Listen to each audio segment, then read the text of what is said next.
ఓం నమో నారాయణాయ. వైశాఖ పురాణం 16వ అధ్యాయము. యముని పరాజయము. అప్పుడు నారద మహర్షి యమలోకమునకు వెళ్ళెను. యమలోక స్థితిని చూసెను. యమధర్మరాజా, నీ లోకమున నరకబాధలు పడువారి రోదన ధ్వనులు వినిపించడం లేదేమి?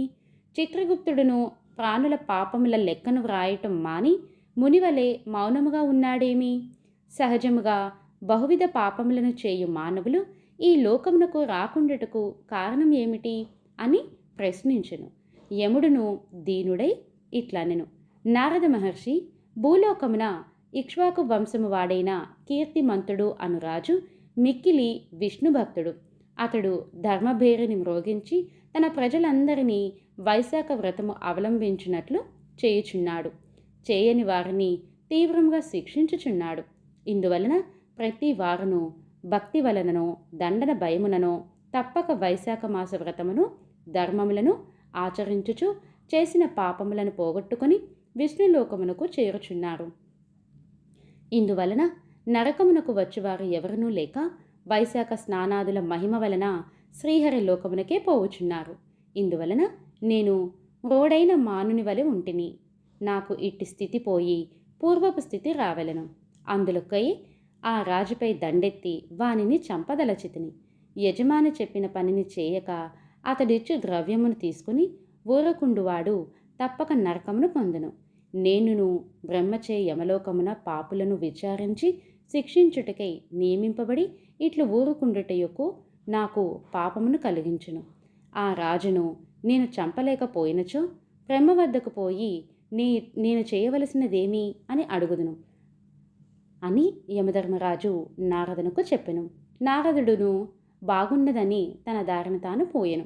యమధర్మరాజు తన వాహనమైన మహిషమును ఎక్కి భయంకర ఆకారములతో యమదండమును ధరించి భీకరులగు 50 కోట్ల యమభటులతో కీర్తిమంతుడను వచ్చినవాడు యమధర్మరాజుని తెలుసుకొని యుద్ధ సన్నద్ధుడై యమధర్మరాజుని ఎదిరించెను. యమునకు కీర్తిమంతునకు మిక్కిలి భయంకరమైన యుద్ధము జరిగెను. యముని సేవకులకు మృత్యువు రోగము యమదూతలు కీర్తిమంతుని ఎదిరింపలేక పారిపోయారు.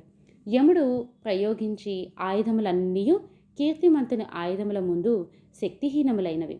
తుదకు యముడు బ్రహ్మాస్త్రముతో మంత్రించి దండమును కీర్తిమంతునిపై ప్రయోగించెను. మిక్కిలి భయంకరమైన ఆ యమదండమును చూసి అందరూ బెదిరి హాహాకారములను చేసిరి. అప్పుడు శ్రీహరి తన భక్తుడగు కీర్తిమంతుని రక్షణకై తన సుదర్శన చక్రమును పంపెను. భయంకరమగు సుదర్శన చక్రము యమదండమును దానిలోని బ్రహ్మాస్త్రమును శక్తిహీనములుగా గావించి మరలించి యమునిపై మరలెను. విష్ణుభక్తుడును కీర్తిమంతుడును శ్రీహరికి నమస్కరించి ఆ చక్రమును ఇట్లు స్తుతించెను అని కీర్తిమంతుడు ప్రార్థింపగా సుదర్శన చక్రము యముణ్ణి విడిచి దేవతలందరూ చూచుచుండగా ఆ రాజు వద్దకు వచ్చి నిలిచెను. యముడును తన సర్వ ప్రయత్నములను వ్యర్థమగులగుటను గమనించెను. కీర్తిమంతుడు సుదర్శనమును ప్రార్థించి తనను రక్షించుటను చూసి మిక్కిలి అవమానమును విషాదమును పొందెను. అతడు తల వంచుకొని సవిచారముగా బ్రహ్మదేవుని వద్దకు పోయెను. ఆ సమయమున బ్రహ్మ సభ తీర్చి ఉండెను. మూర్తములు అమూర్తములనగు వారిచే బ్రహ్మసేవితుడై ఉండెను. బ్రహ్మ దేవతలకు ఆశ్రయం అయినవాడు. జగములు అను వృక్షమునకు బీజము విత్తనము అయినవాడు. అన్ని లోకములకును పితామహుడు. ఇట్టి బ్రహ్మను లోకపాలకులు దిక్పాలకులు రూపము కల ఇతిహాస పురాణాదులు వేదములు సముద్రములు నదీ నదములు సరోవరములు అశ్వర్ధాది మహావృక్షములు వాపీకూప తటాకములు పర్వతములు అహోరాత్రములు పక్షములు మాసములు సంవత్సరములు కళలు కాష్టములు నిమేషములు ఋతువులు అయనములు యుగములు సంకల్ప వికల్పములు నక్షత్రములు యోగములు కరణములు పూర్ణిమలు అమావాస్యములు సుఖదుఖములు భయాభయములు లాభలాభములు జయాపజయములు సత్వరజోతమ గుణములు శాంత మూఢ అతిమూఢ అతి ఘోరావస్థలు వికారములు సహజములు వాయువులు శ్లేష్మ వాత పిత్తములు వీనితో కొలువు తీరిన బ్రహ్మను చూసెను. ఇట్టి దేవతలున్న కొలువులోనికి యముడు సిగ్గుతో కొత్త పెండ్లి కూతురు వలె తల వంచుకుని ప్రవేశించును. ఇట్టి సిగ్గుతో తన వారందరితో వచ్చిన యముణ్ణి చూసి సభలోని వారు క్షణమైన తీరిక ఉండని ఇతడు ఇక్కడికి ఎందులకు వచ్చెను, తల వంచుకొని విషాదముగా ఉండుటకు కారణం ఏమిటి అని సభలోని వారు విస్మయపడిరి. ఇతడు వచ్చిన కారణం ఏమిటి, పాప పుణ్యములను తెలుపు పత్రము కొట్టివేతలతో ఉండుట ఏమి అని ఇట్లు సభలోనున్న భూతములు దేవతలు ఆశ్చర్యపడుచూ ఉండగా యమధర్మరాజు బ్రహ్మ పాదములపై పడి దుఃఖించుచు రక్షింపుము రక్షింపుము అని ఏడ్చెను. స్వామి, నన్ను రక్షించు, నీ ఉండగా నేను పరాభవమును పొందితిని. మానవుల పుణ్య పాపములను తెలుపుటమన్నా పాపములను నేనే వ్రాయించి నేనే కొట్టివేయింపవలసి వచ్చినది. నేను నిస్సహాయముగా నిర్యాప్యారముగా చేతులు ముడుచుకొని ఉండవలసి వచ్చినది అని పలికి నిశ్చేష్టుడై ఉండెను. దీనిని చూచి సభలో గొగ్గోలు బయలుదేరెను. స్థావర జంగమ ప్రాణులన్నింటినీ ఏడ్పించు ఇతడే ఏడ్చుచున్నాడేమి, అయినను జనులను సంతాపపరచువాడు శుభమును పొందునా, చెడు చేసినవాడు చెడును పొందక తప్పు అని సభలోని వారు పలు విధములుగా తమలో తాము అనుకొనిరి.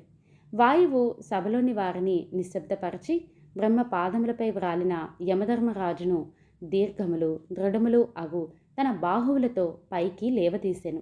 దుఃఖించుచున్న అతనిని ఆసనమున కూర్చుండబెట్టి ఊరేడించెను. నిన్ను పరాభవించిన వారు ఎవరు, నీ పని నిన్ను చేసుకోనీకుండా అడ్డగించిన వారు ఎవరు, ఈ పాప పట్టికను ఇట్లు తుడిచిన వారు ఎవరు, వివరముగా చెప్పుము. నీవు ఎందులకు వచ్చితివి, అందరును పరిపాలించువారే నీకును నాకును ప్రభువు, భయము లేదు చెప్పమని వాయువు అడగగా యమధర్మరాజు అయ్యో అని అతి దీనముగా పలికెను. ఇది వైశాఖ పురాణం 16వ అధ్యాయం సంపూర్ణం. మరిన్ని భక్తి విశేషాల కోసం పురాణాలు, సచరిత్రలు, పండుగ విశిష్టతలు, అవధూతుల చరిత్రలు, భక్తి పాటలు, కథలు, క్విజ్ ఇలాంటి మరిన్ని ఆడియోస్, నేను చేసే ప్రతి ఆడియోస్ మీరు యూట్యూబ్లో వినాలి అని అనుకుంటే ఉంటుంది, అందరూ వినగలరు, సబ్స్క్రైబ్ చేయగలరు. సబ్స్క్రైబ్ చేసి పక్కనే ఉన్నటువంటి బెల్ని యాక్టివేట్ చేసుకోగలరు. అప్పుడే నేను చేసే ప్రతి ఆడియో మీకు వస్తుంది. ఓం నమో నారాయణాయ. స్వస్తి.